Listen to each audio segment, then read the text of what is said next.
Hey, what's going on, folks? How we doing tonight? Open sports mic, but maybe people want to hear about the vinyl collection like we had going on backstage. I don't know. It's pretty interesting. I own a George Carlin vinyl. Oh, George Carlin live. I forget where he was, but yeah, I saw it at a garage sale. Had no scratches on it, and they wanted a quarter, so I was like, oh, worth a quarter. man. My buddy has a jukebox, and he also has probably, I don't know. I remember one night I was drinking and started just putting them in where they go. It took about an hour, but they were little 45s. But yeah, vinyls are definitely making their comeback, as you guys mentioned. I think like November 29th is National Vinyl Day at record stores. Oh, wow. So you might want to go to your record stores and see what's going on, because I believe that is National Vinyl Day at record stores. If you go have it. Feel like it's 1978 all over again. Boom, boom, boom. Let's go back to my room so we can do it all night and you can make it feel right. Oh. Yeah, I remember coming back from a Heat game in Miami, and my dad put on a Michael Jackson cassette tape, and I tried to sleep in the call. No, that didn't work. Well, Rich just informed me that National Vinyl Day is August 12th. So, but I heard that record stores were selling vinyl for like a Black Friday thing. So I thought that was National Vinyl Day. But Rich will be joining us later. Got off to a late dinner, but he is an hour behind us, so it is only 8 o'clock there. Anyway, guys. So Joe, obviously, we grew up in that vinyl era, kind of. I kind of grew up in the cassette era, late vinyl. I did have a blank 8-track though. I thought that was pretty neat to always have. That's interesting. I was saying backstage, I never had an 8-track player. I know some people that did, but I just went with the vinyl. And then when the vinyl went out of style, had some cassettes and, CDs and all that stuff. But, miss those days. And just, I always dreamed, you were talking about the jukebox. I always dreamed that I could have a jukebox that played whatever song I wanted to hear at the moment. Little did I know a jukebox called YouTube or some of these other ones, Spotify and all that would eventually be that jukebox that I always dreamed of. So wishes do come true, delayed sometimes. Right. But now you get to hear the clearer version. Yes. It's not like we're trying to make a cassette tape and we're listening to the top 8 at 8 on the local radio channel where we got to hit record at the right time. I did that. Well, I actually, when I went to school for radio, and I actually ended up working at a radio station after college, and I was the one who planned the music for the next day. So I knew when all my favorite songs were coming on. So I had the tape recorder ready for that because I knew exactly when they were going to happen. So certain advantages there that we were able to take advantage of. Dylan was asking what we were doing like 30, 40 years ago. This was kind of it. Yeah, right. And if we'd be inside the house, we were definitely locked outside the house playing. Yeah. Don't come home until the street lights come on. Right. Kids argue that their parents make them go outside, these days.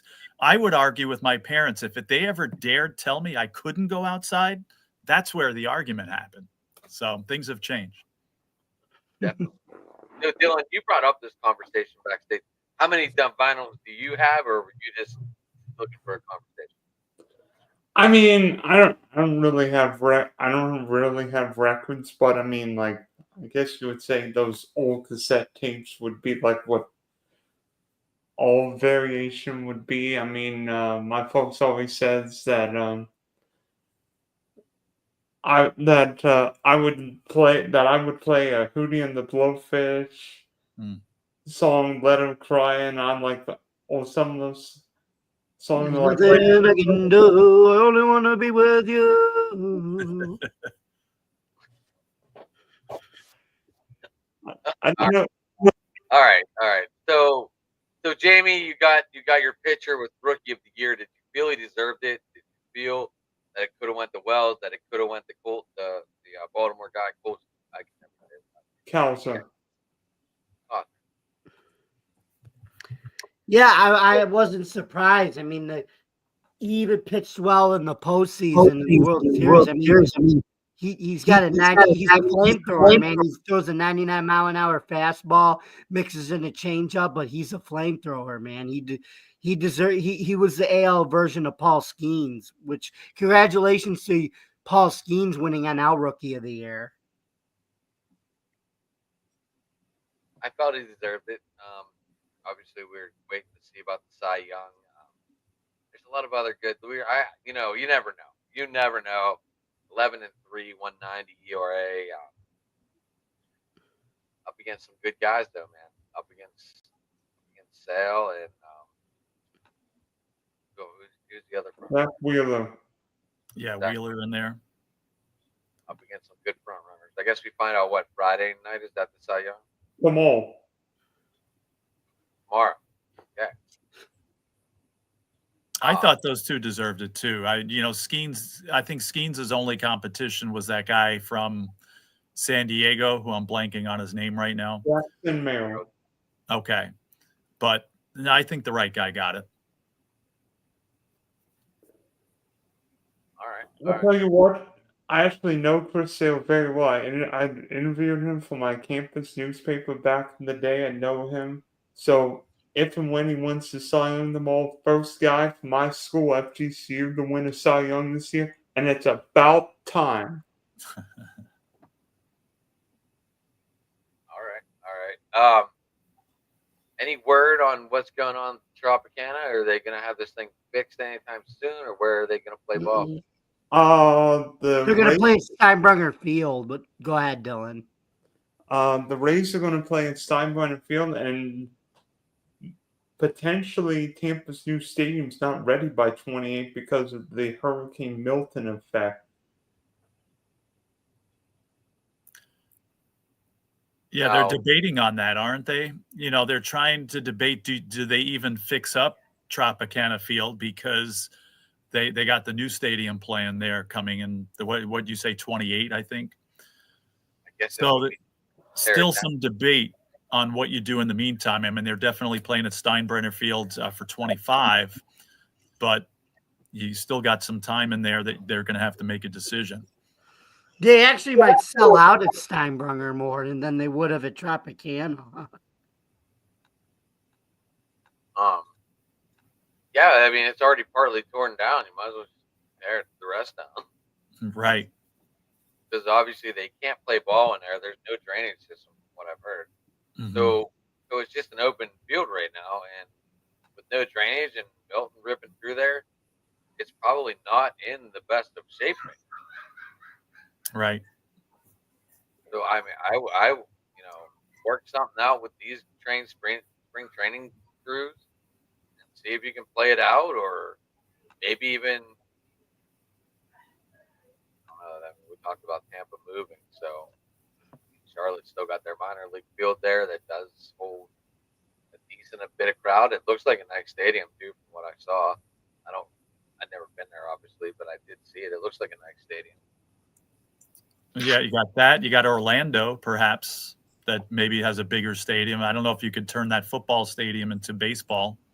You got the worldwide. You got the worldwide sports complex there in Orlando. Oh yeah, forgot about that. So that's always a possibility. But you're right. Is it worth it to rebuild a stadium that's already falling apart to keep it for 2 years before another one's built? No, it isn't. In my opinion. I don't think it is. I mean, you might as well just save that money, put it towards a new stadium.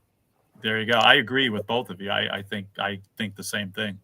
By the way, what's the over-under of rain delays and rainouts for Rays home games this year? I was just thinking that. There's going to be a lot, especially, living there, it's July and August, right? Pretty much rains every day. But even in April, May, and June, right? You're going to get some rain delays and stuff. You got 81 home games. I'd say 25. So we're going to see a lot of double headers. Oh gosh. We're going to see a lot of 7-inning games. Is that what you're saying, Joe? Well, no, I think you're going to see a lot of like 9 o'clock starts or, 9 o'clock restarts, because I don't know what time the showers come, but it's, I've never lived in Florida, but I know you get those daily downpours and stuff. Miami faced that, before they had their closed-in stadium there. Atlanta deals with that on a regular basis. So I think that's going to be an issue. You can get potentially 20, 25 of those games delayed at some point. I'm not saying completely rained out, depending on how good the drainage system is there. But you're going to have some delays, and that's going to cause some issues. Oh, by the way, it's not just rain. Could be lightning or a hurricane. You could be dealing with that. You're right. And plus, I mean, we've seen it affect teams that play every game outdoors. I mean, I think it hurt the Blue Jays in 21 playing every game for the first 2/3 of the year in Dunedin and then Buffalo, wherever they played. Mm-hmm. Yeah, they played in the AAA stadium here in Buffalo. You go to any game, Joe? No, because they were like millions of dollars. I would have loved to, because I've always dreamed about having Major League Baseball here, but the ticket prices were ridiculous. And so I just wasn't willing to pay those prices. It's funny because my family, as a Father's Day gift, that year we couldn't get tickets here, but they were playing the Mets in New York. And so we made a family vacation to New York out of it and saw the Blue Jays in New York against the Mets at Citi Field. Yeah, I just say you got to see City. I've never got to see City. I saw Shea. Yes. I've been there twice.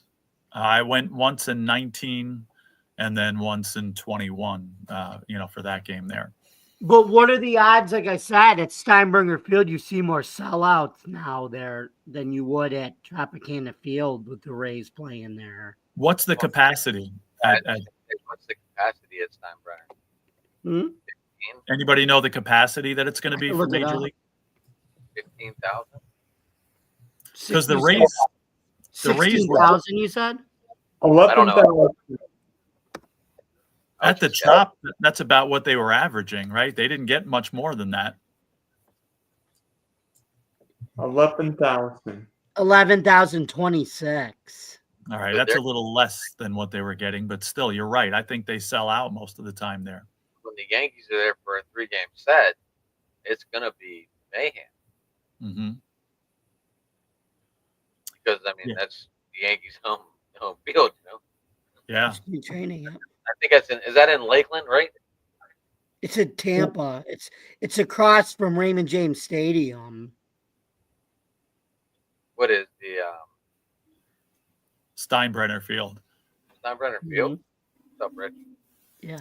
Hello, boys. Good. Love the background there. Love the Willie Stargell background.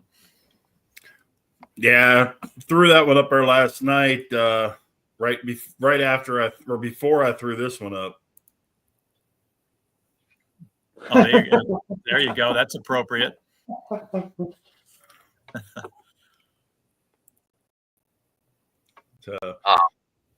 Rich, we're just talking. I'm sure you were listening. We were just talking about the Steinbrenner Field and what's it going to be like when the Yankees play the Rays. What are they going to do? Standing room only. Own the grass in the outfield? Heck yeah.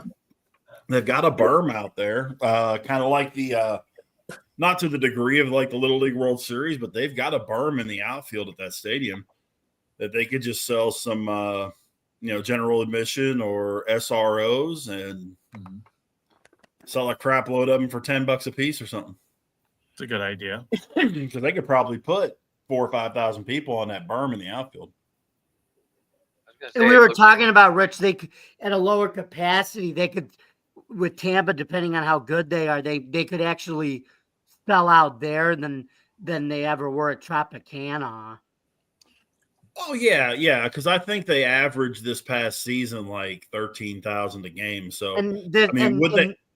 and this field is 11,026. Yeah, I mean, I would imagine they're not going to have an issue selling out that stadium. Right. It's 11,026 seats. Mhm. That doesn't count the outfield area. So, you could probably bump it up to 15, maybe 16, Mhm. depending how big that outfield area is. I guess the next question is this field equipped for night games? Do they have lights? Yes, it does have lights. Yeah, because they would have spring training night games on there on like MLB Network and that kind of thing from Steinbrenner. So yeah, 6 o'clock games. I wasn't sure because I don't, most spring training games are 1, 2 o'clock in the afternoon. So Adam, this isn't Wrigley Field pre-1988, where they only played day games. Oh, well, look at this. Not all the spring training facilities have lights, though, Dylan. It says the Yankees will gain about $15 million in additional revenue by allowing the Rays to play there too. yeah, I was just curious how that'll affect. Does that affect the luxury tax? I mean, now all of a sudden the Rays are playing in a stadium where they're going to make money back on the luxury tax. I would imagine there's some sort of an exemption in there somewhere. The money the Yankees make off of this thing has got to be some sort of an exemption. I wasn't sure. Did anyone have that knowledge in front of them? Not sure how that would work. I mean, that would be beneficial more for the Rays than it would be the Yankees.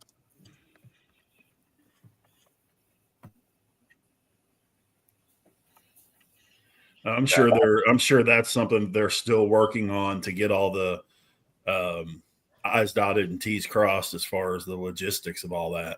Who's going to get what and what percentage of this and all that good stuff. Because, Tampa is losing the revenue from 81 home games. So,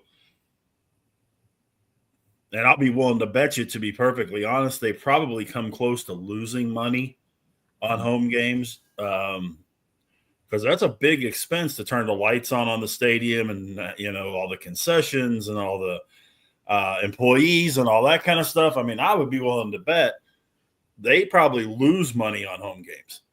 Doing this, I think they're actually going to be profitable. Are the Yankees going to make the Rays bring their workers down to there?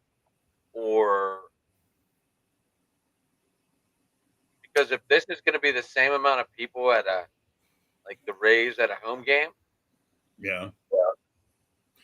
Well, it goes back to that thing we were just talking about. There's a lot of logistical stuff that they're going to have to work out that I'm sure they haven't worked out yet, but they've got a couple of months to get it figured out before spring training and the regular season starts.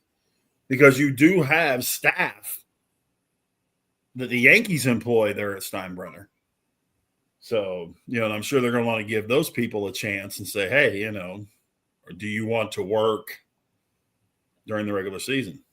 So I'm sure there's going to be a lot of logistical negotiations going on. Yeah, you wonder if is that the Yankees' decision or the Rays' decision as far as who works there. I would imagine it's the Yankees unless they release it to the Rays because it's the Yankee Stadium. Mm-hmm, true. I wasn't sure because, I know, when I worked at the high school and another team came and played there, they brought everything with them: concession food, workers to clean up afterwards, workers during and see, a lot of it's going to have to deal with too. Do they use Aramark? Do they use Sodexo? Do they use who do they use as their vendors? Because if it's the same vending company, then everything should be seamless. But if one uses one and one uses the other one, then you got to worry about that particular aspect of things too. I think it was just a matter of them saying we're doing this at Steinbrenner to get everybody off of where are they going to play? Where are they going to play? And then figure out all the logistics after they named the fact that they're going to play at Steinbrenner Field. Mm-hmm. I wouldn't be the least bit surprised if we hear bits and pieces, over the course of the next couple of months that, hey, they've come to a negotiation that, Tampa's going to get 60% of the gate or whatever, Mm-hmm. It's just strange that the A's are going to be playing in Sacramento and the Rays will be playing at a Yankees single-A facility. Mhm. But at least they're still playing in Tampa. Mm-hmm. Mhm. Well, Yeah, they could be in Montreal or something. Yeah. Oh, San Juan. Yeah, aren't the Yankees They in- would draw better in Montreal. probably. Aren't the Yankees in Lakeland now, Dylan? Tampa. Yeah, the Tigers are in Lakeland, aren't they? Tigers are in Lakeland. Yeah. Tigers going Lakeland. Oh, okay, they switched. It's been a while since I've been. Or They've been been- there forever, I believe. The Tigers there. Dunedin, I think, is still the Blue Jays.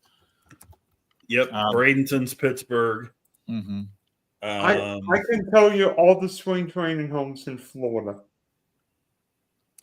I could tell you all the spring training homes in Florida. Yeah, those.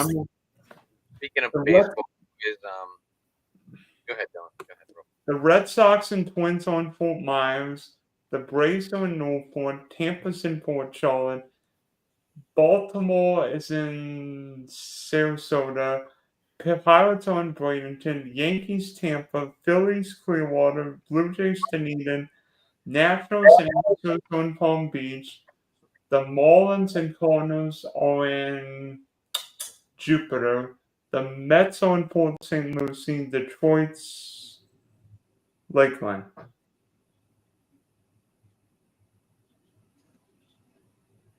Did I miss anyone? Very good. The only ones I know are pretty much the three we mentioned, and the Mets and St. Lucie. I'm not. They've changed so much lately that it's like I kind of lost track in recent years. Yeah, and you have a couple of facilities that are shared. It's just like in Arizona, the Rangers and the Royals share Surprise. You got a couple in Florida that are like that too, with the Cards and the Marlins sharing one, and the Stros and the Nationals sharing another one. Don't the Cubs and Guardians share in Glendale? Say again?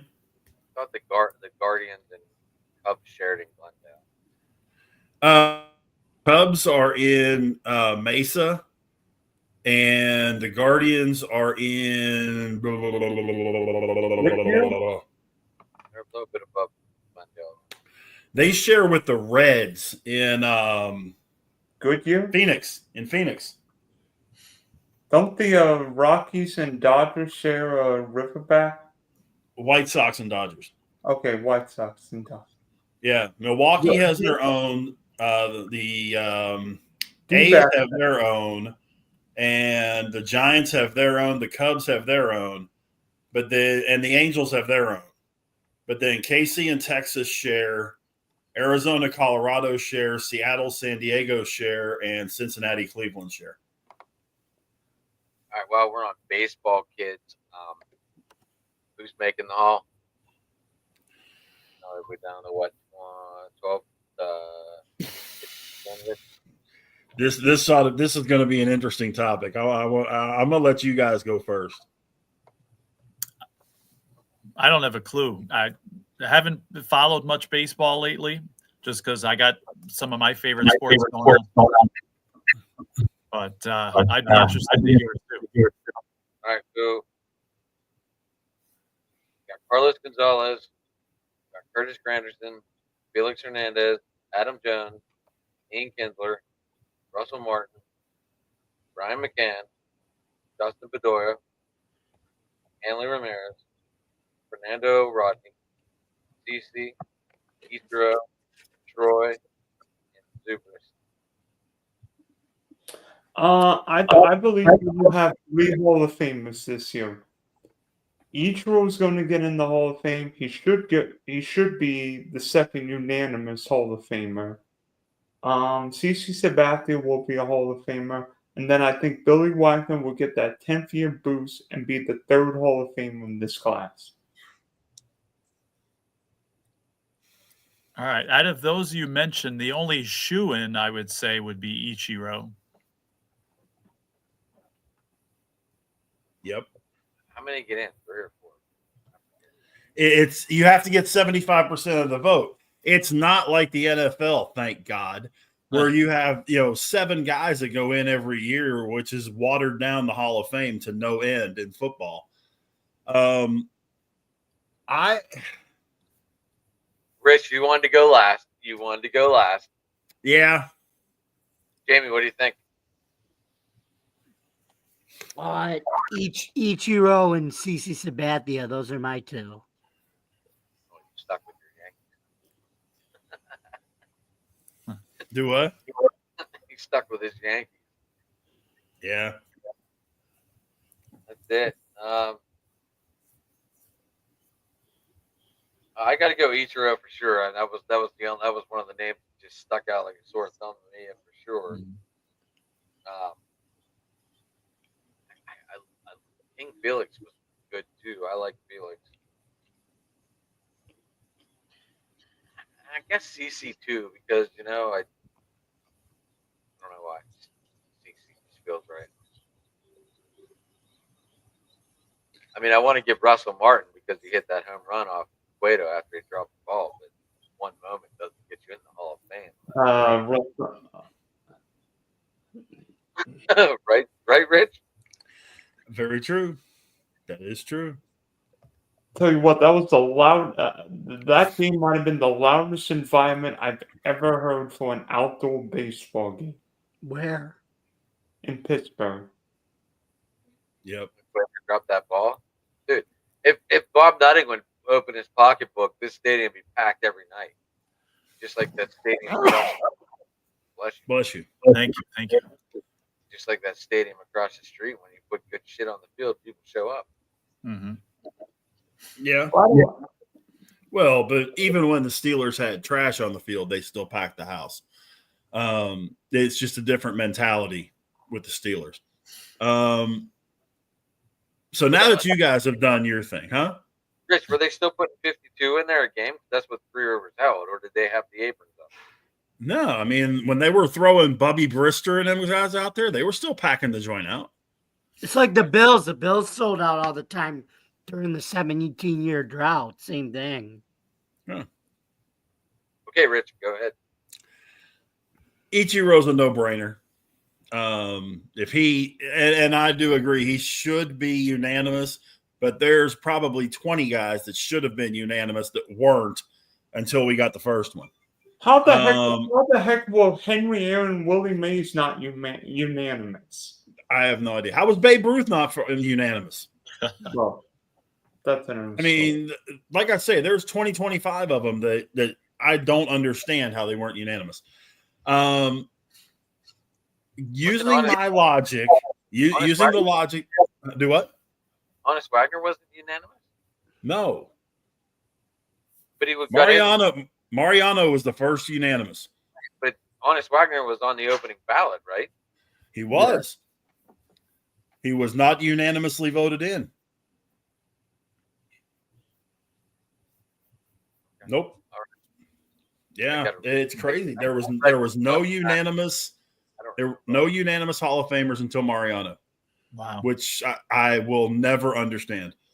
And that one person. Do what? That one person voted against him. Yeah. I mean, I'll never understand that. How did somebody vote against Griffey Jr.? How did somebody vote against Stan Musial or Ted Williams or something? I mean, how does that happen? Right. A lot of writers use the excuse that nobody deserves the right to be in on the first ballot. If you're a Hall of Famer, you're a Hall of Famer. Right. I mean, there's people that have the thoughts that you should only be on the ballot once. You get in or you don't. I'm not quite that get off my lawn guy, but my logic has always been Have you been a dominant player at your position for a minimum of 5 years? A top 5 player at your position in the majors for 5 years or more. Therefore, now steroids is a whole different discussion, so we won't. I mean, I'm not saying Manny gets in. I'm not saying A-Rod gets in, that kind of thing.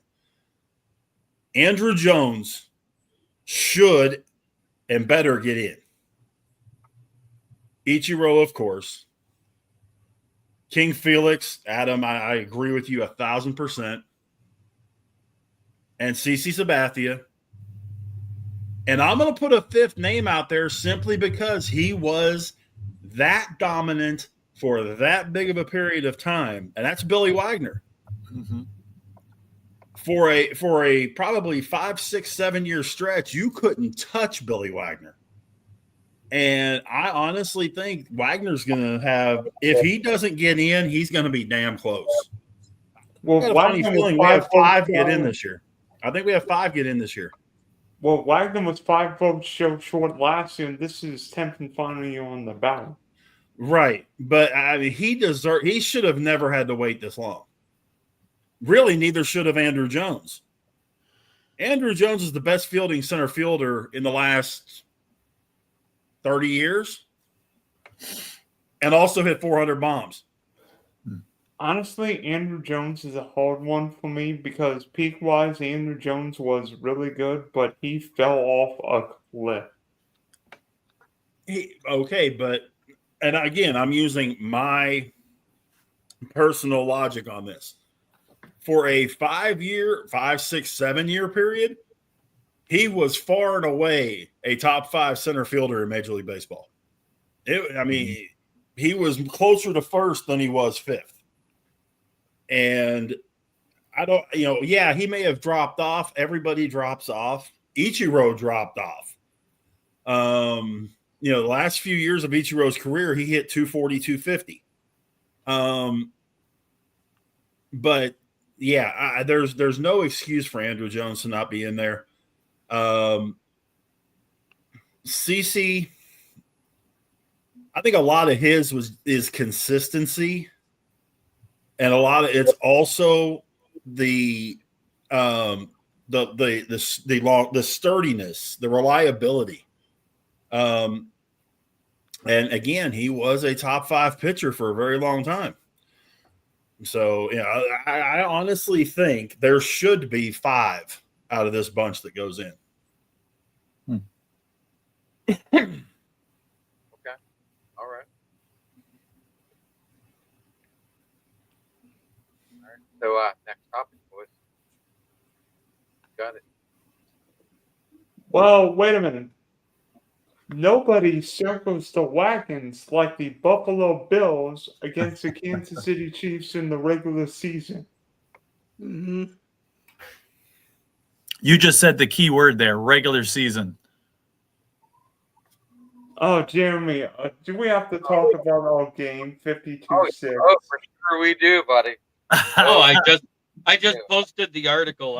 All I'll say, it was wonderful to see a team be able to score on 8 straight scoring drives, 7 touchdowns, 1 field goal.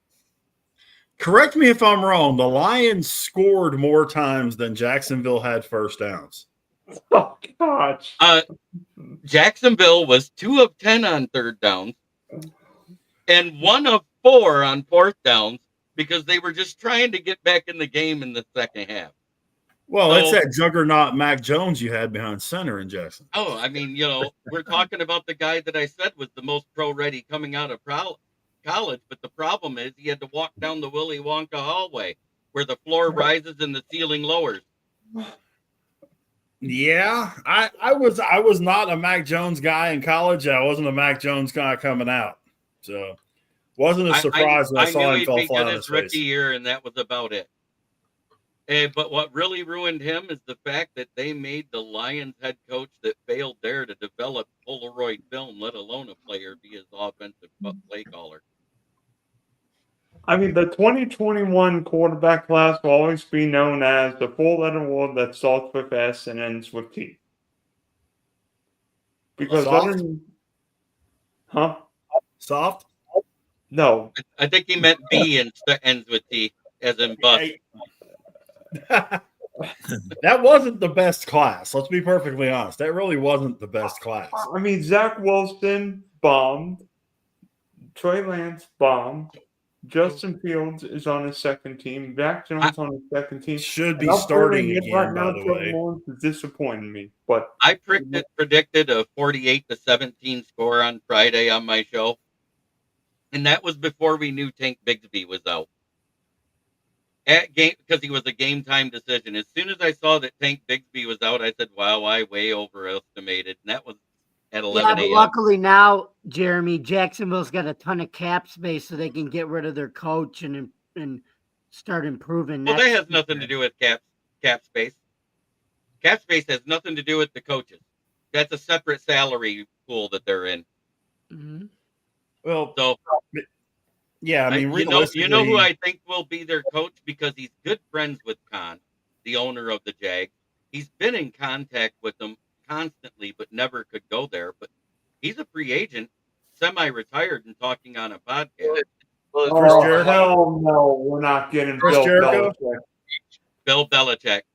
girlfriend Because- loves Hell no, no. oh because- no. Because Khan is the only owner that would be silly enough to give him the amount of control he wants because they're friends. I think it, I am making a prediction right now. I don't know if I'm nuts. Ben Johnson's going to coach one or two teams next year. He's either going to coach the Jacksonville Jaguars or he's going to coach the Chicago Bears. You want to know why I know you're wrong?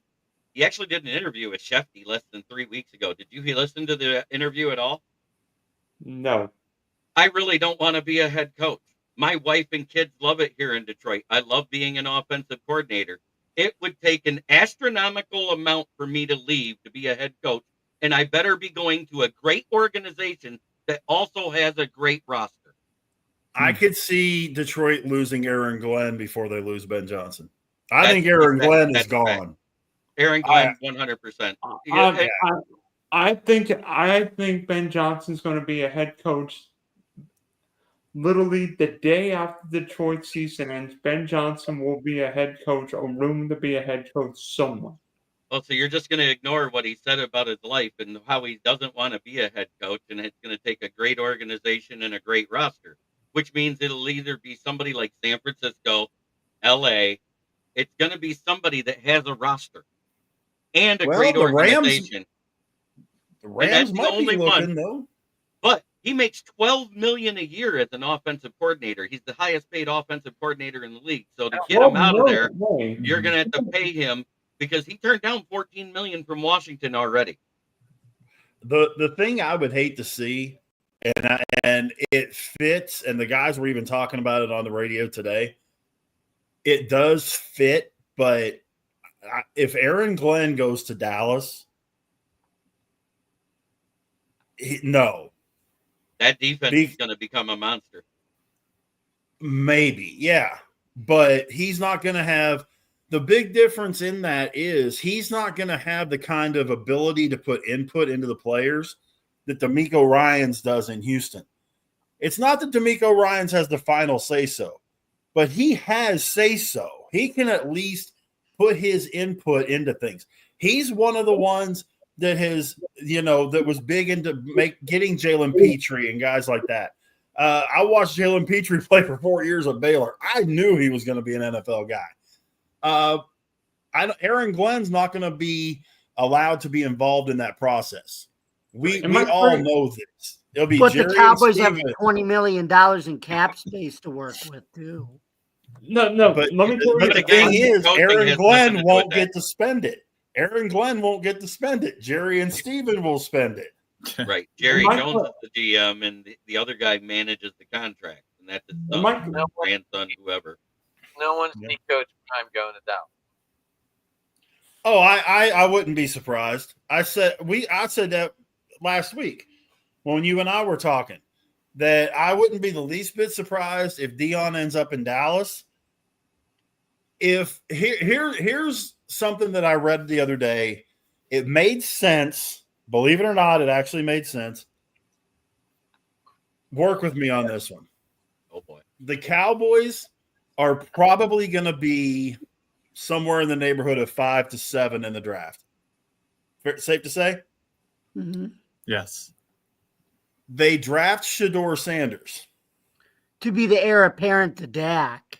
Trade, work with me on this. Trade Dak Prescott to the New York Football Jets for their number 1 pick and bring Travis Hunter to Dallas. I've got a better idea. Why don't the Cowboys trade Dak Prescott to the Giants and draft Shedeur Sanders? You're not going to trade him in the same division. Right. You don't think Dak is going to Same have division. those 2 games circled in big, bright neon letters and come down there and throw for 900 yards against Dallas? Well, I let wouldn't me trade tell for you him this. in the division for nothing. Well, let me tell you this. I think Dak Prescott stays to being the top quarterback all over. Because Dak Prescott has never been the same quarterback since the ankle injury in 2020. He's coming off a hamstring surgery that could take up to 8 months. Dak's not a great athlete at this point of his career anyway. And if you're Dallas, I think you're better off cleaning house. If that means get rid of Micah Parsons, so what? No, they're Get not rid of- getting rid of Micah Parsons. They're going to pay him. No, I think Dallas should trade Micah Parsons. I think they should trade Dak Prescott. If that means give up 2-3 I months, think- so what? There's I 3 think- guys on that team that are untouchable. 3 guys on that team that are 100%, no questions asked, untouchable. No, there's one. There's one 3. guy who CeeDee Lamb is untouchable. You're not going to see CeeDee Lamb moved. You're not going to see Micah Parsons moved. Thank you, Rich. No questions asked. And as much as Jerry Jones loves this kid, listen to what I'm telling you. Deron Bland is not tradable. Right. Well, my question is, who's going to pay Dak Prescott? Didn't he just sign a record-breaking contract? So who That paid? money can be moved. The money can be moved. All they got to do is restructure it, make all that Right. guaranteed money signing bonus, and it doesn't become. I don't cap think they're going to get rid of Dak. Okay. I think Dak's going to be back, and you draft Shedeur Sanders to be Dak, to be the heir apparent. That's what Well, they you have No, to get the number that 1 won't pick, work. which I means think it'll work. unless they Dion have won't private. let that happen. I don't understand why you Dion's not going to let Shedeur go somewhere he's not starting the minute he walks in the door. Right. What I see happening is Mike has already said multiple times this offseason and during the season, I'm willing to play on my 5th-year option. I'm willing to play under the tag and another tag if I have to be able to be paid here in Dallas because I Right. know Jerry will pay me. Right. So that takes him off the equation for being traded. Yep. Because the fact he makes those statements himself, that means he doesn't want to go anywhere. And he knows Exactly. he's going to get the most money out of Jerry Jones than he will out of any other GM or team in the league. Well, Michael Parsons, the NFL's most overrated player, and it's not even close. Whoa. No, that's Trevor Lawrence. Okay. Yeah, Trevor Lawrence is. But wait. Time out. Back to train up, bus driver. Hold on. Micah Parsons, the most overrated player in football. Not even close. Me, the biggest Cowboy hater in the world, is saying you've lost your mind. Well, Micah let me tell you- Parsons is a top 5 defensive player in the game. He's great at rushing the passer, but he's a liability against the run. Micah that- Parsons, He can developed. also cover. Wait, let me get into this, though. Sure. That can be developed. The run part of the game. He's always been a pass rusher. He's always been a liability in the run game. And That- he's just in his 3rd year. Now, wait. Right, but But I what- went to the Bills game last year where we just ran it down Dallas's throats. I the whole understand. game, and But that was Micah also a cold Parsons. weather game up in Buffalo, right? Yes, I went to that game. So here's the other thing. Micah Parsons, 9 times. If you look at all 3 seasons so far, from September to November, he puts up almost the exact same numbers as TJ Watt and Myles Garrett. Come November, just like the rest of the team, he disappears. And that lingers through the playoffs. And I think that's a team thing. It's a culture problem, not a Micah Parsons problem. Well, and one other thing you got to remember too, your run game is mostly controlled by your tackles, by your interior guys. Your guys on the outside, TJ Watt, Myles Garrett, the run game is not their forte. I'll use the Steelers as the example. Cam Hayward is the run stopper on that Steelers defensive line, not TJ Watt. It's Cam Hayward. When you go to San Diego and you got Joey Bosa is not the guy that they're planning on stopping the run. Micah Parsons should not have to be the guy to stop the run. He's done enough to do with pass rush and with covering backs coming out of the backfield, which, by the way, he's very good at it and nobody talks about. I don't know, Rich. I mean, when I see the Cowboys play, and trust me, I watched Monday Night Football last night, Michael Paulson looked like the 5th or 6th best Cowboy defender on the field. It's a Mike Zimmer ran defense. That's the problem. Right. Dylan, I promise I'm here. I get stuck with their games all the time because that just happens to be the game that we get most of the time, every time. I listen to this. I listen to the Dallas affiliate. I've followed these guys the whole time I've been doing radio and that kind of stuff. I've done all there is to do with these guys. And I can assure you, what this year is not Micah Parsons' best year. A large chunk of which is because he was hurt, and I don't think is 100% yet. But Micah Parsons is 80% of Micah Parsons is better than 90% of the pass rushers in the NFL. I agree with that. I don't know. Dylan, you can't argue that one. You lost the argument on that one. No, I think you all lost the argument. I mean, what did Michael Parsons do in the playoff game against Green Bay last year? Again, the whole team What did any of them do? The same as the rest of the team. disappears. This whole team disappears. It's a culture problem. I said, you look at what he puts up between August and November. The guy is a top 5 It was defender Dan in the Quinn's league. problem, the defensive coordinator. No. It's a culture problem, which starts with the head coach. Mm-hmm. It starts with Mike McCarthy. Dan Quinn wasn't a good defensive coordinator for the Cowboys. I hate to tell you. Wait a minute. They were a top 10 defense last year. What are you talking about? Not against the run. They couldn't stop the run with Dan Quinn. They were a top. They haven't been able to stop the run in December ever. This has been going on ever since they won their last Super Bowl. Every team runs on them in December and January anymore. That's why they only have 4 playoff wins since 2002, and the Texans have 5. Think about that. Texans have only been to the playoffs twice and have 5 playoff wins. How many times has Dallas been to the playoffs and they have 4? The Jacksonville Jaguars have more playoff wins than the Cowboys. I know. I wasn't even going there. I'm just saying, you're talking about a perennial playoff team every year that either wins the division or takes second place and makes the playoffs.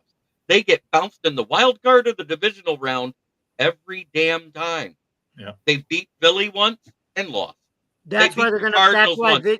That's why this year they're finally realizing that they're not that great of a team, and they got cap money, and then they're gonna get a new coach, and they'll be back to being a good team again. But That's the cap has nothing to do with the coaching staff, is what I've been trying to get through. That's a separate pool of money from the owner. He can pay out as much as he wants for every coordinator and every coach he wants. If Bill Belichick wanted the money, he'd have accepted that call from Jerry Jones instead of telling him to F off this offseason. So there's that. He tried to replace McCarthy already. He knows McCarthy's the problem, or he wouldn't have talked to Bill Belichick.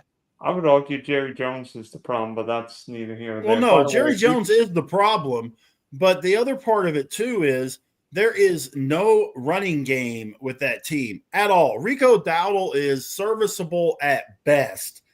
Zeke is garbage. But when you look at what you talk about the defense, how many times, and I can pull it up, I got to look it up.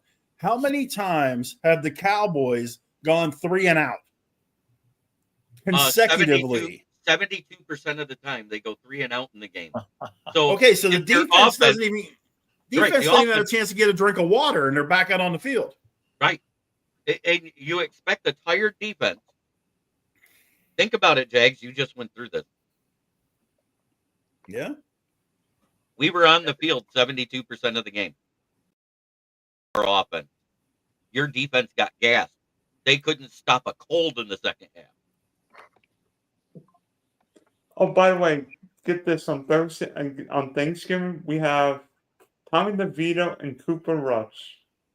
Oh yeah. That's a You know, barn burner right there, boys. nobody expected either team to be this bad this season.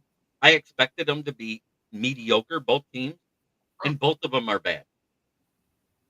So, just like I said about the Germany game with the Giants and Panthers, you know what I called that?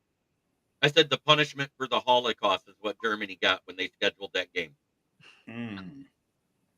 So, I mean, Jeremy, what do you think is fundamentally wrong with my Jackals? Everything. Coaching. And one of the most overrated quarterbacks to ever come out of college. He has almost the same exact numbers prior to this season as Daniel Jones and the same team success. No. Yeah. But his One win name in the is- playoffs due to your kicker. That's all you got out of Trevor Lawrence so far, correct? And now he's going to be sidelined the rest of the year with this wrist injury because he has to have surgery. Is that what I heard? Yeah, he's done. He's done. I think I heard something about he was going to be done for the rest of the season. So you get to look forward to Mac Jones and whoever the bum is on the practice squad you had to call up to be your backup. CJ Beathard. Oh, that's special. I might start him before Jones. So here's the crazy thing: the year that Trubisky Yeah, and Mahomes, I saw it today. Someone actually had him on their fantasy team and dropped the other guy. I forget his name. CJ Beathard, yeah. Anyway, So that's what you got to look forward to the rest of the season. You're either getting trash A or trash B with a bad coach.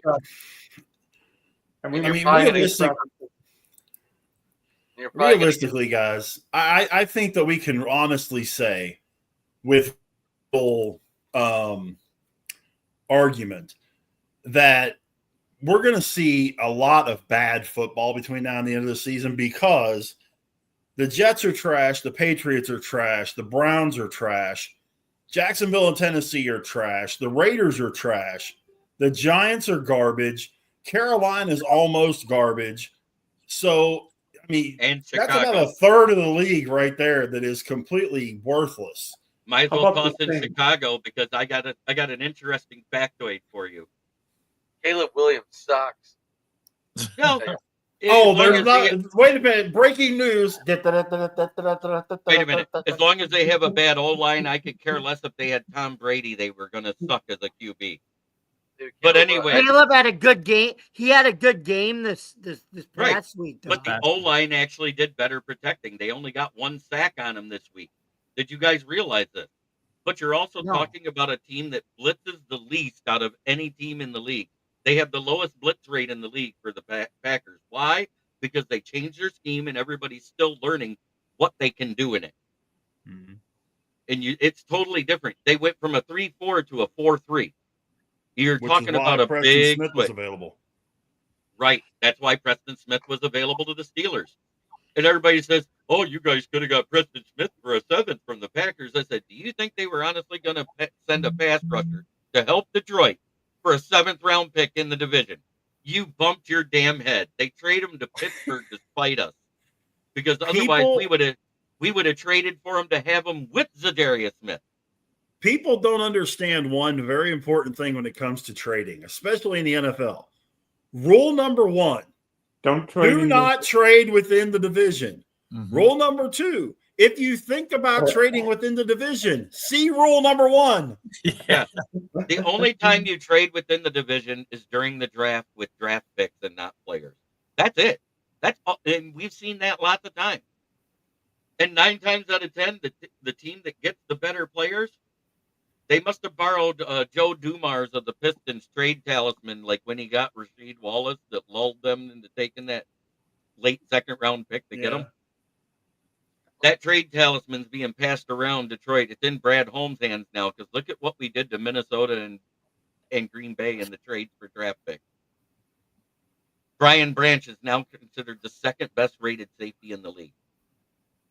You know who's number one?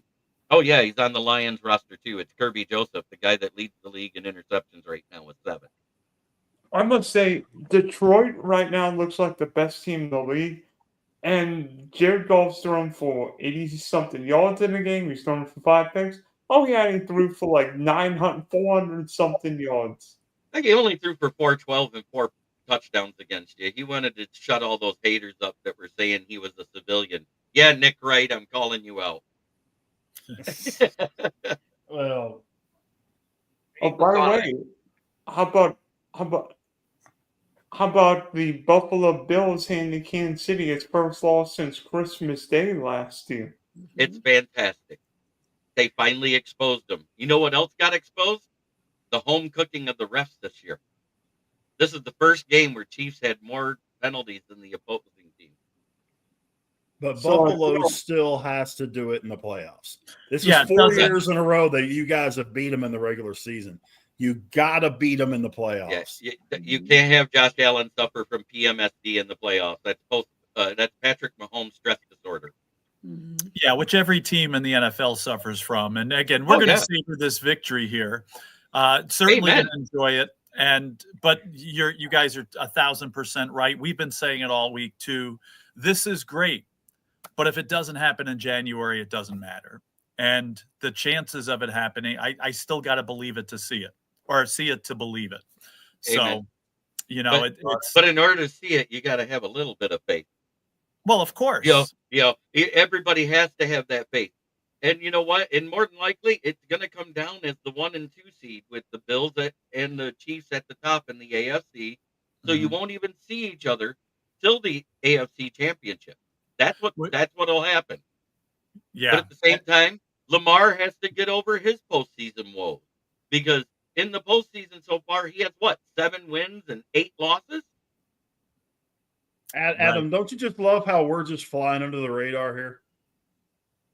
I figured we would. Pittsburgh's going to be a That strong black and contender. gold's just flying under the radar. Hey, I know they are, and I'm going to let it happen. We run into these teams that can put the ball in the end zone, Rich. We're going to be in trouble. We just played 2 of them and beat both of them. But the Christmas light leg doesn't always work. Yeah, you're going to have a tough game in the playoffs because you figure the Steelers will probably be like the 3 seed, and you're Probably. still going to have to play a team like the Chargers or The the Broncos. Ravens possibly again. There might be 3 coming out of the West. They Right, did the not have- Broncos will be in there. They'll probably play the 2 seed, I would think. So you're going to have a tough game. Denver, good part Denver is- would the have good to play part is- Buffalo right now. The good part is the Steelers have already beaten the Chargers. We've already beaten Denver. We've already beaten Baltimore once. Now, granted, I said this at the beginning of the year. You split with Baltimore, you call it a day. You win at home, you lose on the road, you're happy. If you win them both, you're ecstatic. Right. But the Steelers did their half of the deal. They play Baltimore again in a few weeks. I will probably pick Baltimore to win that game just simply because they're at home. Yeah. But they've beaten teams that are playoff teams. Everybody's like, well, they've beaten a bunch of no, they haven't beaten a bunch of nobodies. They've beaten a bunch of teams that the season ended today were in the playoffs. All right, so we beat. I don't understand, Rich. We won. Okay. The thing I don't understand is we beat a Bo Nix who was just starting. We barely beat a Chargers team without Justin Herbert. And once again, Lamar Jackson didn't show up in Pittsburgh. But if Tucker learns how to kick and not miss like the Buffalo guy up there, it might have been a different outcome. It wasn't, so we're grateful. But at the same time, You take advantage of what's put in front of you. I get it, but you didn't play a full team. And you got lucky that Emmanuel Forbes was guarding Mike Williams with the Commanders. And And also, if we played, I grant this weekend's not the weekend to look, but if we would have played Kirk Cousins a week later, when he looked like he was in sync with his whole damn team, we might have been in trouble in that game too. Okay, but using the same logic of if we would put Justin Fields in when we get into the red zone, we'd have a whole hell of a lot more touchdowns than we do field goals. Yeah, one true. thing though, Rich, you said it. The Steelers, one thing they're very good at is taking advantage of what's in front of them. So they're going to have some different stuff in front of them in the playoffs, but they're fully capable of adjusting to that and taking advantage of it. So it's going to be very interesting to see, how well. And the rest of the Steelers season, Joe, I understand is not easy. Mm-hmm. I mean, there's still one more with Baltimore, 2 with Cincinnati, including Thursday, or 2 with Cleveland, including Thursday night, Philly, Kansas City. I get all that. And Philly, Kansas City, Baltimore's in a 10-day stretch. I still think the Steelers beat Kansas City. But be that as it all is, this has fallen even better than I thought it was going to. Mm-hmm. I had them, when Adam and I did all our stuff at the start of the year and all that kind of stuff, I had them 7-2 going into the Baltimore game. Mm-hmm. And then I'm like, okay, let's see what happens here. I was hoping for 4-5 4-4 in those last 8 games. Hoping for 4-4. Cleveland's fallen off the table some. Mm-hmm. I think Cincinnati after Sunday night has fallen off the table some. They're done. The Steelers could arguably win 5 or 6 of those games.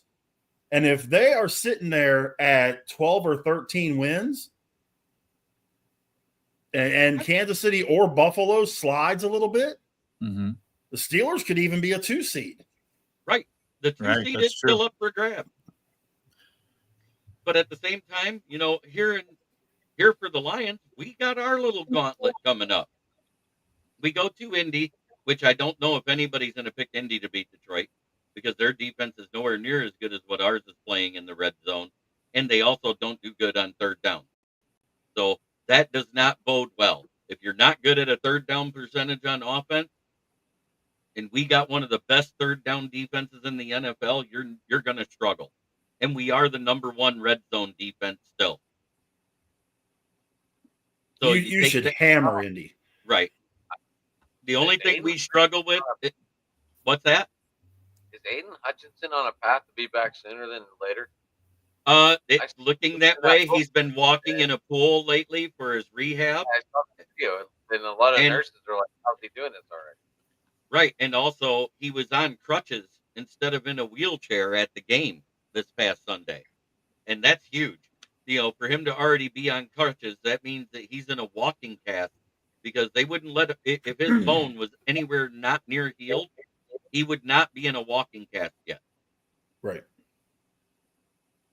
So there's a chance he could be back for the playoff. And like I said, his trainer from Michigan said, this kid heals faster than anybody we've ever had with these type of injuries. His break on his other leg was worse than this one. And he came back 8 weeks earlier than expected. Wow. So there is that outside shot. He could be back for the playoffs. I doubt it happens in the season because your body has to accept and take all the healing from those rods that they put in for both bones. But at the same time, there was no nerve damage. There was no muscle damage. There was no tendon damage and no ligament damage. When you talk about all of that together, the fact that and no vein damage, that was the biggest thing. They were worried about that big vein that runs through the calf, that it might have got severed. The fact he dodged all of those bullets is why he has that chance. And he said 55%.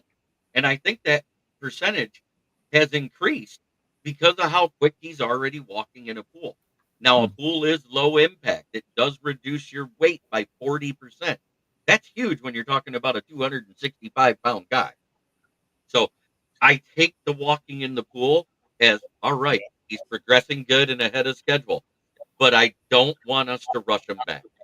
Right. Well, and the other part too is unless you guys just absolutely, for some reason, forget how to get to the stadium a couple of times or something, you're gonna have the bye. You're gonna get home field. Philly is so sporadic right now. You're going to get a bye in the first round.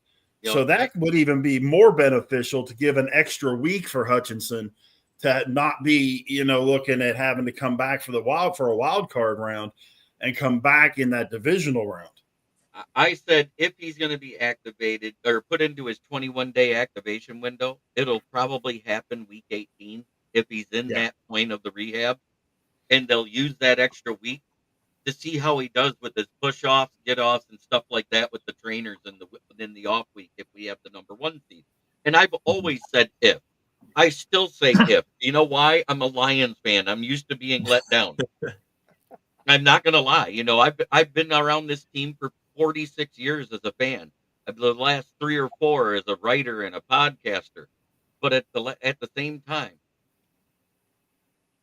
I don't see the holes in this roster behind the starting talent. And that's what everybody's missing. Every time we have an injury, oh God, how are they going to replace him? The next guy comes in, we still win games. We traded for somebody now, and everybody freaked out. And I don't know if you saw it, Dylan, but that was a cheap shot by Travis at the end on Zadarius Smith trying to take him out. That was an elbow shiver to his ribs, not a normal push-off block by a running back. That's a dirty move by somebody getting beat. By the way, guys, can we have a top 10 power ranking list from everybody? I don't care who starts. All right, I'm going to take this opportunity to head out at this point. I'm at my witching hour here, so I will head out. Always good talking to you guys, and we'll do it again soon. Absolutely, See you, Joe. You bet. Joe, you're running overtime tonight, buddy. It's very interesting conversation, so I wanted to stick around for it. But I figured now that we're starting something different, I'll head out. So we'll definitely talk to you guys soon. Thanks for having me on again. All right, Joe. Joe. Have a good one, buddy. All right, Joe. All right. See you. You too. All right, everyone. I'm Joey, Jamie's partner up there, saying goodbye for the evening. Mhm. What are we power rankings? What are we ranking, Dylan? NFL top 10 teams. I'll What let category? anybody else go first because I know how I'm ranking. I'm one of the most unprepared motherfuckers for this competition. At least I'm honest. Do what now? Nobody's going to have Should the we team go I from have. 10 to 1 or do 1 to 10? Either way, Okay. I'll do Detroit Lions 1, Bills 2, Kansas City 3,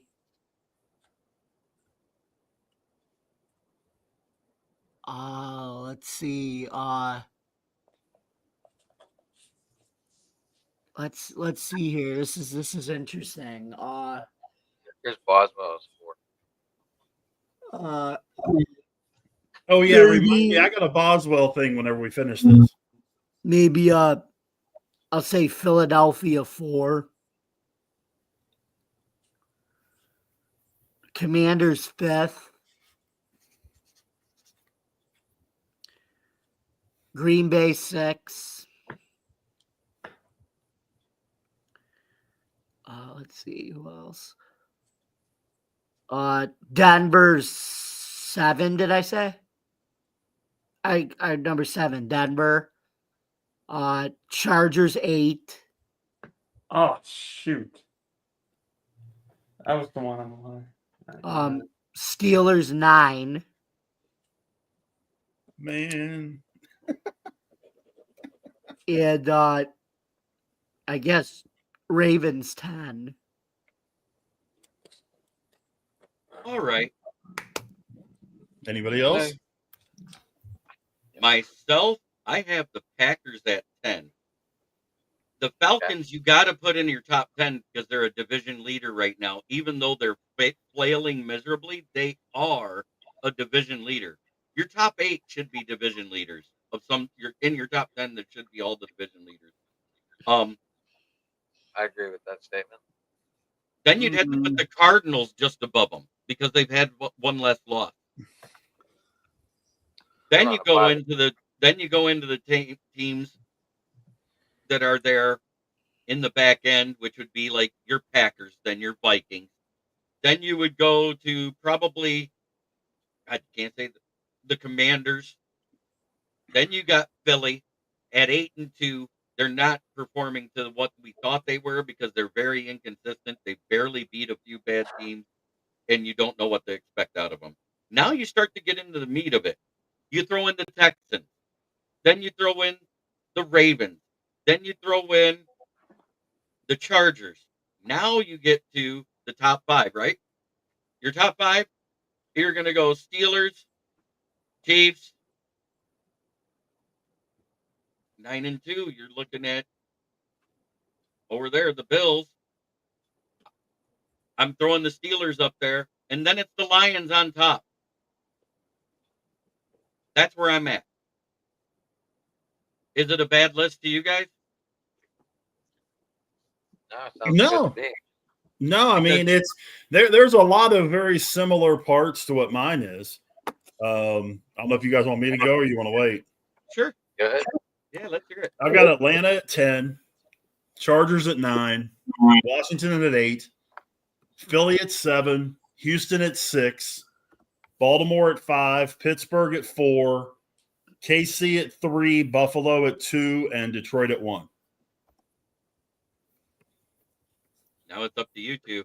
And Jacksonville at 32. Oh, hey, I'm sorry. Did I say that? No, Shut up. right now the team that has the first pick overall still is the Giants. They're 32. It still is the New York Football Giants. You are correct. So that would be the Jaguars at 31. And by the way, I think the Giants beat the Cowboys on Thanksgiving. I With think Cleveland that's breathing down their neck, by the way. Yeah, I know Tommy DeVito is probably going to throw for 300 yards versus Cooper Rush in that Forest defense. He's going to win I the can't wait to see what Jaden Daniels does to that Dallas defense this Sunday. Oh Lord, he might. Daniels might run for 100. Adam. Put me on the spot here. I would go Packers at 10. I know it. I do like the Chargers. Probably drop the Ravens down to 8. I know the Chiefs are good, but I think they fell to the 7th spot. I really think they fell out of that top 5. Everyone learned how to beat them this weekend, so they have to figure out a new plan. I know they get Pacheco back this weekend, so we'll see if that boosts anything. Are they going to line Pacheco out as the wide receiver this week? They're favored to win all the rest of their games now, even though they weren't against the Bills. No, I'm just saying, like, what are they going to do? Like, you don't just bring in Kareem Hunt and just put him on the bench. I think Dylan. Noah Gray's answering the call, I guess, lately, which is just unbelievable. I know Travis Kelce hasn't done anything really. I think Dylan's camera froze. No, I'm shocked. He's shocked because he dropped the Chiefs to 8, right? 7 or 7, whatever. 6. Got to be one of those. Do I hear 999? Do I hear 998, 998, 99? Nah. You're a Jackson guy. Got to be one of those division leaders down the. You got to go. I guess Houston maybe at 6. Yeah, gotta go. Where are you going? No, I would say here we go. Old Dak. I'll tell you what, my list is going to be way different than you guys. Obviously, I have Detroit at 1, putting the Bills at 2. I guess we're gonna go Steelers 4. 3, got to be Philly. I think they're getting. Rich, you say they're not. I think they're just getting it together. I think that's it, right? Did I miss that? I think you did get it. All right, this list is the one that matters. No, it don't. Number 10. I don't care if this team's record is 4-6, but with 2 under center, the Miami Dolphins are a top 10 team. Give me a top 3 or 4 offense in the league. Miami's putting up points on everybody, and sneakily, Miami's actually playing some defense. I mean, they really harassed Matthew Stafford in LA, and Mike McDaniel outcoached Sean McVay, which I never thought would happen. Number 9, Minnesota. Minnesota beat Green Bay. Jordan Love's making too many mistakes, and I'm not sure how anybody goes Justin Jefferson. That guy's really good. Number 8, the Chargers. Finally, Justin Herbert's got a top head coach in Jim Harbaugh. The Chargers lack wide receiver talent, which is why I have them at number 8. But LA feels a lot like Kansas City. So efficient. J.K. Dobbins, an unbelievable story this year. 7, the Ravens.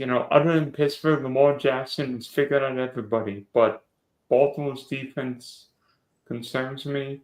I mean, they didn't give up a touchdown last week, but I don't trust Baltimore's defense against any top quarterback in the playoffs. 6, Arizona. I think Kyler Murray has proven to be a top 10 quarterback this year. And by the way, who said before the year that San Francisco would miss the playoffs? You did. They're a game out of the division. By the way, the Niners go to Green Bay and Buffalo the next 2 weeks. You think they'll win it when it's 28 degrees in Lambeau or 20 degrees in Buffalo? I don't know. I said on my show they're not going to beat Buffalo. I don't have Buffalo, but they can beat Green Bay. No, they're not. Brock Purdy might not even play on Sunday. I'm not concerned about Purdy. If 23 turns into 23, I don't care what Green Bay's got. San Francisco can beat them. And Jordan Love is throwing 1.3 interceptions per game. True. And Green Bay, if I remember correctly, is giving up it's either the 3rd or the 4th most fantasy points to tight ends. And that guy named Kittle can rack up some yards and touchdowns when he's out there. If he plays. Number 5, well, I said Arizona, Kyler, McBride, Harrison. 5, Pittsburgh, best defense in the league. And to be honest, 2024 might be Mike Tomlin's best coaching job of his career.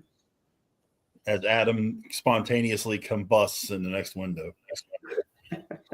Number 4. It'll look like Paul when he won the Rookie of the Year yet. Number 4, the team with arguably the best roster in football, Philadelphia. Nick Sirianni concerns me because I'm afraid he'll go for 2. He'll go for 4th down or some odd play when he should kick a field goal. But Saquon Barkley has proven to be arguably the best running back in football this year. And why did the New York Giants keep Daniel Jones this offseason when they should have kept Saquon? Because we don't pay the running backs anymore. The quarterbacks get all the money now. That's why. Number 3. Wanted out of New York. I don't care. Yeah. He out of New York. And they were able to rebuild their offensive line by getting rid of Barkley, too. Number 3, I think these top 3 teams are the only ones that can win a Super Bowl right now. Number 3, the Kansas City Chiefs. Give me the best coach, best quarterback. I know Mahomes is throwing interceptions, but the Chiefs will slowly get healthy. I think Isaiah Pacheco comes back against Carolina. And you look at Kansas City's schedule, bunch of Carolina, Raiders, Chargers, and Broncos will be hard down the stretch. But Kansas City still controls his destiny for the 1 seed. 2, Buffalo. They beat the Chiefs. Josh Allen with arguably the player of the year. If the Bills could somehow get healthy, maybe this is the year the Bills end up in the Super Bowl. And then number 1, the Detroit Lions. And I'm not sure it's close right now. The best offensive line in football. And I'm not sure there's a weakness outside maybe pass rusher. Top 10 quarterback, the best 1-2 running back combo in the game, the best slot receiver. And Detroit's back end's actually better than you think with Branch, with Coleman Davis, Terry Ono. Give me Don't Detroit. forget the guy that picked you off, Kirby Joseph. Oh, gosh. And everyone else this year. So, Did what do you you do think yours, about Jamie? mine? Huh? I think yours is fair. I think yours is pretty fair, especially the top 5. I think it's fair. Yeah, the top 5, I think we're all pretty much close to the same thing, really. Mm-hmm. But the only one that surprised me was the Chiefs at 8 in Adam. Yeah, Adam, come on. Wait till the Chiefs beat you on Christmas Day. Wait, you said power rankings change every week, and this week they didn't look that powerful. True. It was a close game still. Last week I had Pittsburgh 10. Or 7, excuse me. How about that Monday night football game? The strip sack fumble, forced sack for a touchdown by the guy that started the play. So, okay, so you Dylan, you brought up the whole thing about the power rankings and that. Here's my question, because to me, there's legitimately 5 guys that can be number 1 in this category. Okay? I just want your top 2. MVP right now.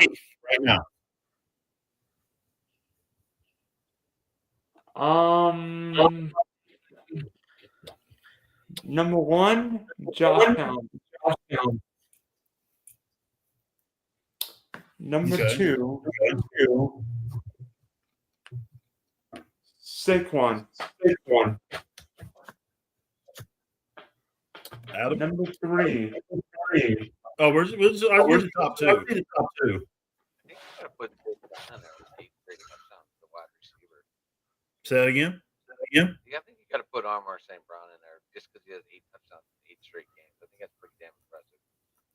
Obviously, Josh Allen. Okay. Allen and Amon-Ra? Okay. Jamie? Green Sig alike, Adam. Allen 1 and Amon-Ra St. Brown 2. Amon-Ra St. Brown was the MVP of his own team. Jeremy? Allen and Goff.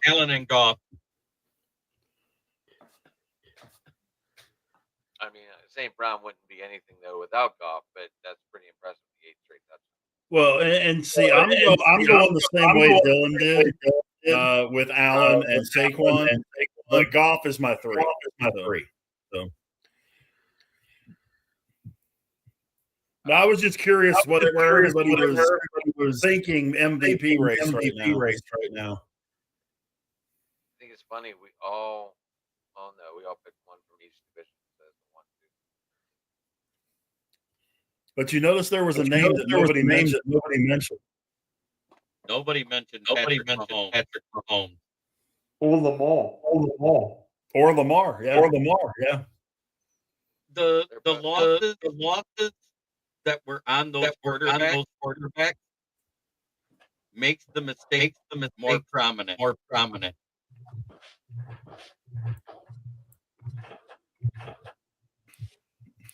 Massive echo. Yeah. Is it by me again?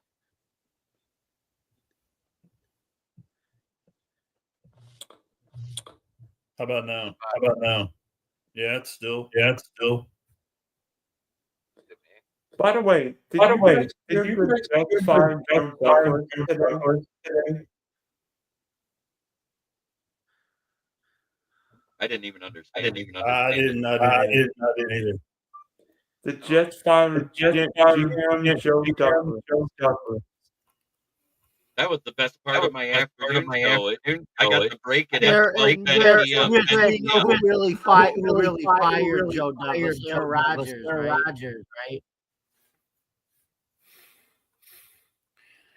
Dude, they're 1 and 5. Did- I think it's hilarious. Didn't somebody make the statement a little while back that Aaron Rodgers was the LeBron of the NFL? You did.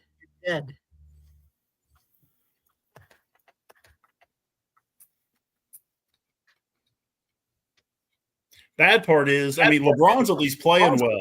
Aaron Rodgers is playing like hammered, trash. I can't. What? Oh man, someone had LeBron standing next to his kid, and they said, "When a Make-A-Wish kid gets to play in the NBA." NFL gets called because of the Bron flop. Shit. He's awful. Anyway. So we figured out the echo. Is it me? It's not me today. It just came in about 10 minutes ago, Jeremy. 5 minutes ago. It just started. I haven't touched anything. I haven't either. Me either. Dylan, you playing with your controls? Well, Dylan and I were muted. No, sir.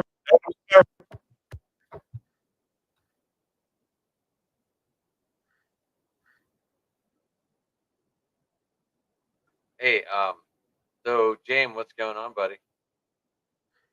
Just had my just had my show with Joe and everything, so worked hard on that. We had a very successful podcast. My birthday obviously was yesterday. I'm going out to dinner with friends.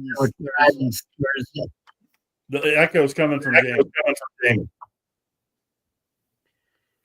Why Happy is it birthday, coming dude. from The echo's coming from you. How is it coming from me? I don't know, but it wasn't there. That's the thing. I don't know. But when Adam was talking, it wasn't echoing. You started talking, and it started echoing immediately. It's coming from you too. Mute yourself. Okay. Is it coming from me now? A little bit. Not much, but a little bit. I think there's some sort of ground loop in Adam stuff.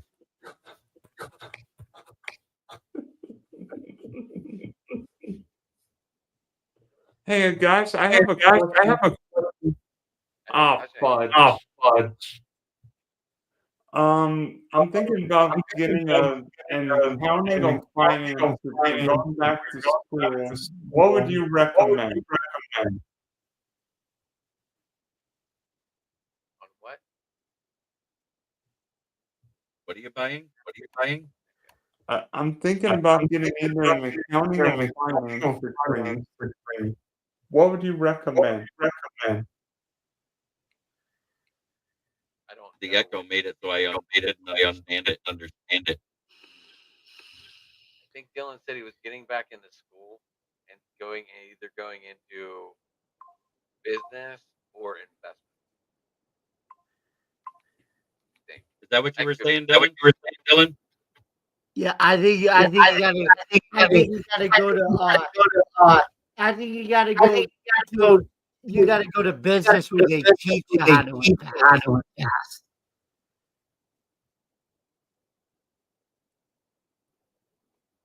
Why don't you go in the Like podcast? for example, learning how to take your birthday money and deposit it into your checking account every year.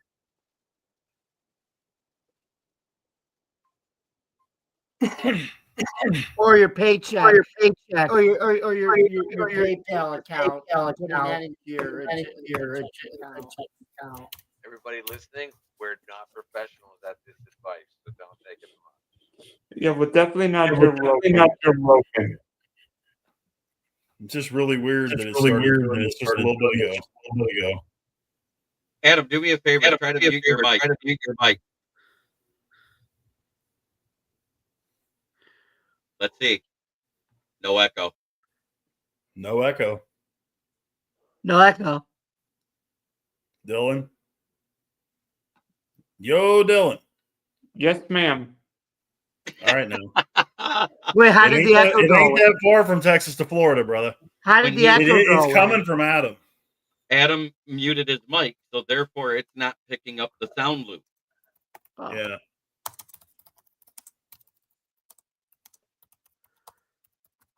Now he can't hear us.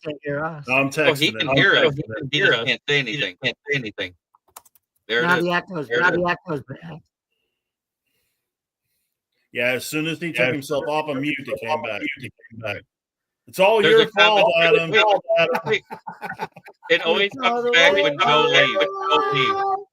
It's all the way live. I don't understand. Like, I don't have anything. It's literally every time Joe leaves, you start echoing. I think your mic likes Joe. You know, now that you're saying that, you're right. Because that happened last week, too. When Joe went off, that's when the echo started. Now that you're saying that, you're right. So you're saying we need a sixth person all the time? Guys, I got a boogie, man. Got early day going on. I think I'm gonna bail too. I got to figure out this echo. Is it better now? Let's see. Is it Still better there a now? little bit. It's a little bit better. Yeah. I'm just gonna throw everything away. Then. Hawk Tua. Check to see if your headphones came unplugged, because that's what it seems like. Well, you gotta give him that Hawk Tua. Spit on that thing. I'm not spitting on my amp. I'm not spitting. Whoa! Good evening. We would like to present for you on the first time on record the 23rd adaptation of King Solomon's Mines. Is it better now? For you Monty Python fans, you'll appreciate that. We still have it. Yeah. But no, seriously, don't forget, guys, check Adam and I out tomorrow night right here, 8 o'clock Central, 9 Eastern. Wow, I We have got a all lot kind of of away guests. team winning this week. I gotta figure out this damn echo problem. But I thank you guys all for coming on.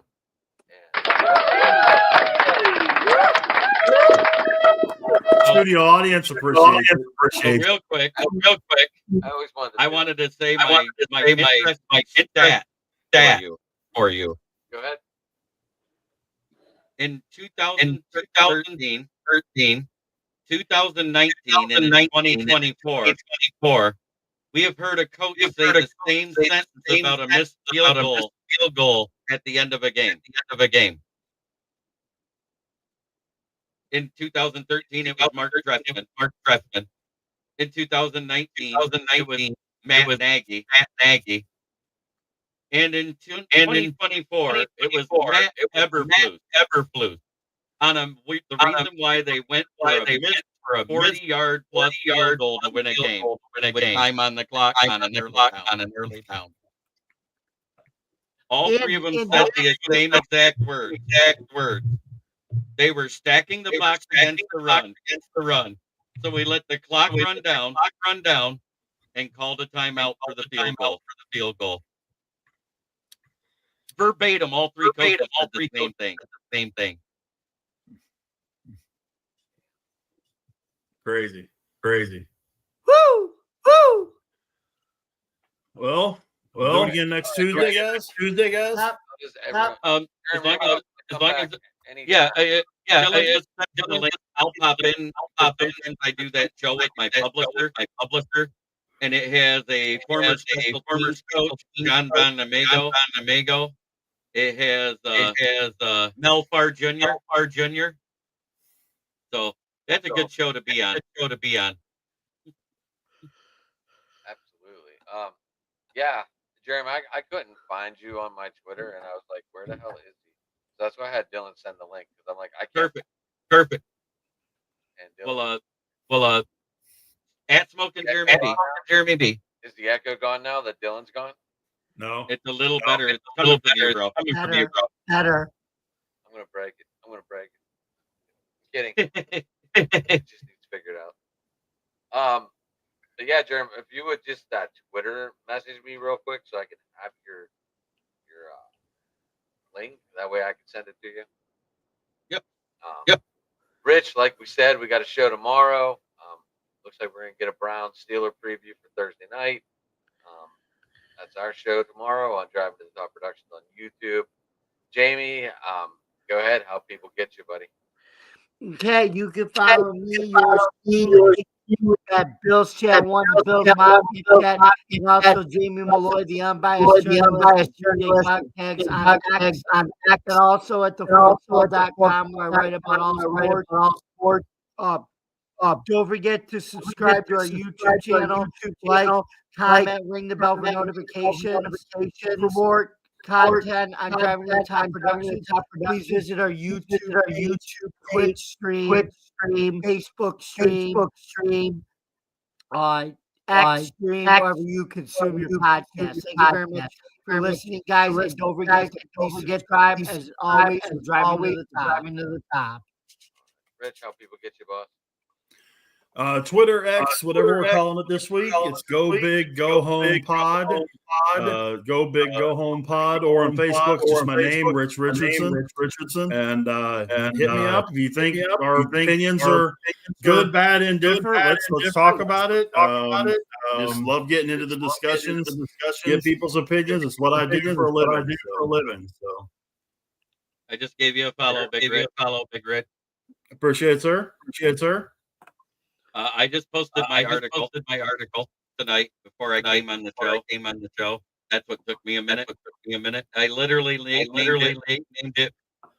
Ben Johnson orchestrated another masterpiece versus the Jags. Just followed you back, Jeremy. Cool. But that's how we all grow as podcasters in this network. We just got to keep pushing. Get different people. If you want to attract different fans of different teams, if you're going to talk about their team, when you name your podcast, go back in and edit the name on your streaming service, and add the hashtag of that team slogan. So, like on the week you're going to play the Lions, hashtag one pride, hashtag Lions. You'll get more Lions viewers to watch your show. Okay. Just a little hint to everybody, because that's what I've been doing. All right, you'll have to leave that for me in my Twitter, Jeremy, so I can try and follow In the messages for you. I just sent you one. Yeah, send it there. That way I can refocus. Right. But anyway, Jeremy, how do people follow you, sir?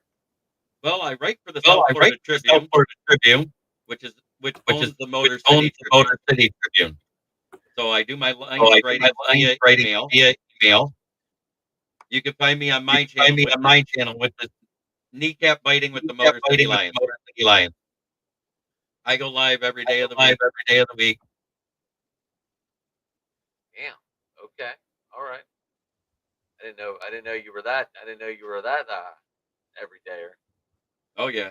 I also stream. Usually stream if I come in at the beginning of a show.